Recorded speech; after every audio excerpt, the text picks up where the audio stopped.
కూడా ఎక్స్పెక్ట్ చేయలేదు. ఎందుకంటే ఇంత పెద్ద భారీ స్థాయిలో కార్యకర్తలు వస్తారని పెద్ద బెలూన్ కూడా ఏర్పాటు చేశారు. ఎందుకంటే ప్రధానమంత్రి నరేంద్ర మోడీ అదానీ కలిసినటువంటి ఫోటోలు అంత ఒక బెలూన్ ఏర్పాటు చేశారు. దాంతోపాటు కొన్ని టీ షర్ట్స్ కూడా వాళ్ళు వేసుకున్నారు. సిబిఐకి సంబంధించినటువంటి ఆ టీ షర్ట్స్ కూడా వారు అక్కడ వేశారు. ఇక్కడ కాంగ్రెస్ సంబంధించి నేతలు ఇక్కడ కూర్చున్నారు, బైఠాయించారు. ఇక్కడ వారు ధర్నాగా కూడా ఉన్నటువంటి ఆ సిచ్యువేషన్ అయితే మనకు చాలా స్పష్టంగా కనపడుతుంది. సో ముఖ్యమంత్రి కానీ వీళ్ళందరూ కూడా ఇక్కడ ఉన్నారు, నాయకులు కానీ వీళ్ళందరూ కూడా ఇక్కడే వారు కూర్చున్నారు. సైడ్ ఏమన్నా మేము విజువల్ చూస్తున్నాం.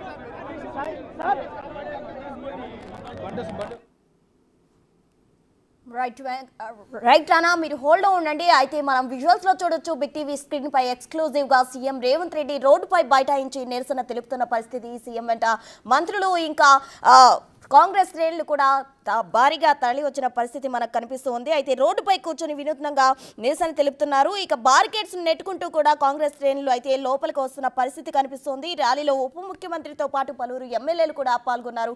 ఇక తాజా సమాచారం మా ప్రతినిధి వెంకట్ అందించేందుకు సిద్ధంగా ఉన్నారు. వెంకట్,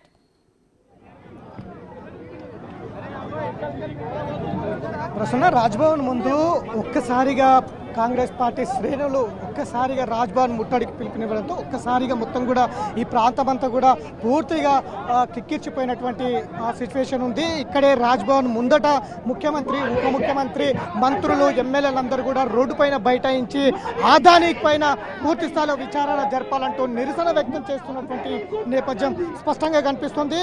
అమెరికా ఇన్వెస్టర్లతోటి భారతదేశంలో అమెరికా ఇన్వెస్టర్లు పెట్టినటువంటి పెట్టుబడులతో దేశంలో గ్రీన్ ఎనర్జీ అంటే ఏదైతే సోలార్ కాంట్రాక్టులకు సంబంధించి వివిధ రాష్ట్రాలలో ఆ సోలార్ కాంట్రాక్టులు ఎక్కడెక్కడ కంపెనీలు ఏర్పాటు చేశారు, ఎంతెంత మొత్తంలో ముడుపులు అందించారు, ఏ ముఖ్యమంత్రులకు ముడుపులు అందించారు అనే దాని మీద పూర్తి స్థాయిలో విచారణ చేపట్టాలనేది కాంగ్రెస్ పార్టీ డిమాండ్ చేస్తున్నటువంటి నేపథ్యం కనిపిస్తుంది.